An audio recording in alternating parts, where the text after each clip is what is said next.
Okay, I think it's about time to take off the graduation lays and put away some of that grad money. Because you'll be going off to college on the mainland.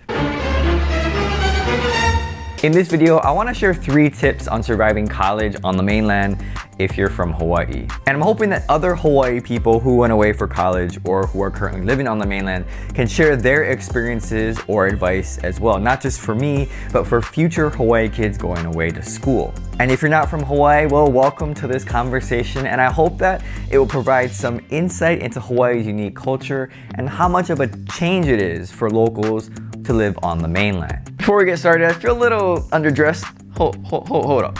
All right, I got my UNC hat here and got my UNC shirt on, of course. So with that, let's get started. Let me say that I'm a big proponent of Hawaii kids going away to college on the mainland if they can afford it, even if it's just a transfer for 1 year. You will gain so much in life experiences. You'll encounter situations and events that you can't even imagine, like squirrels running on telephone pole wires, speed limits above 65 miles per hour, and of course, snow. I went to Colorado for my undergraduate and graduate degrees, and it was an amazing time. In total, I survived about 9 years on the mainland by myself. And of course, I had a lot of help while I was there, but I often had to figure things out on my own, like how to write a check and how to book a flight home. Needless to say, I did a lot of growing up there. And so here are 3 tips for going to the mainland for college, especially if you're a local. All right, this is kind of a big one, especially if you're going to a school where there are a lot of Hawaii kids, particularly those on the West Coast. There's nothing wrong with hanging out with other Hawaii kids. You know, I get it, you're more comfortable, you know, you can speak pidgin, you know, you are all around the same height, so I understand. But please don't limit yourself to only making friends with Hawaii kids. I saw this way too much when I went to school. If you live in the dorms, get to know your roommates and your neighbors because they can teach you so much. Because despite what some locals may say, there are good and decent people on the mainland too. They all aren't snobbish tourists. And chances are pretty good that your roommates have a car and can help you out. During my freshman year, I had 3 good roommates. I caught rides with them to the store. They took me on some really amazing hikes, and I even got to sit courtside at a Denver Nuggets game. It was so amazing to see the players that close. I'm never gonna have that opportunity again. See, but the only way that those types of things happen is if you get to know other people. And again, nothing wrong with being friends with other Hawaii students and joining the Hawaii Club, but it's such a missed opportunity if you only limit yourself to making new friends from Hawaii.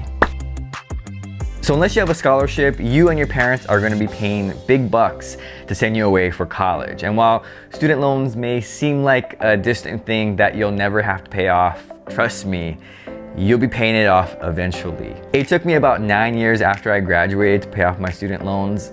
And let me tell you, it feels great to get that burden off my back. But all of that to say, please go to class and graduate. I remember that there were about 45 of us Hawaii kids that went to Northern Colorado when I was a freshman. Unfortunately, I know that a lot of the Hawaii kids dropped out by their first year, and I don't think more than 10 of us graduated on time. It may have been being homesick, it may have been too many parties, or it may have been the overwhelming freedom without parents. And I get it, it's hard being away from family and friends.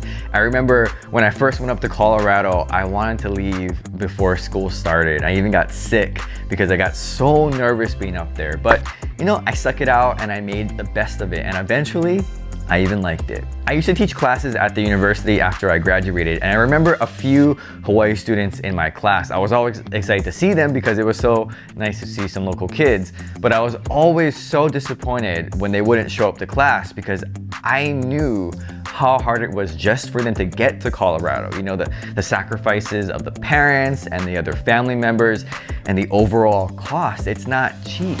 And to see them just waste it, it was sometimes so hard. So please go to class and graduate. It's okay to change majors, so it may take more than 4 years, but the main thing is just to graduate. And then your family can go out for graduation, and you'll probably be the only one with lays, which makes it really special. So depending on where you go to school on the mainland, you're probably gonna stick out in class. You know, in Hawaii, it's so diverse, so it's hard to kind of stick out, but on the mainland, you'll quickly see that not a lot of people look like you, or talk like you, and it's weird feeling like a minority. You know, a lot of the professors aren't gonna be able to pronounce your name, Ikaika Inabe or Kuipo Kealoha. They've never encountered names like that before. Just know that not everyone hates you. I feel like I shouldn't even have to say that, but I get the feeling that sometimes our view of mainland people and communities is that they don't like Hawaii people. But I actually found it to be quite the opposite of that.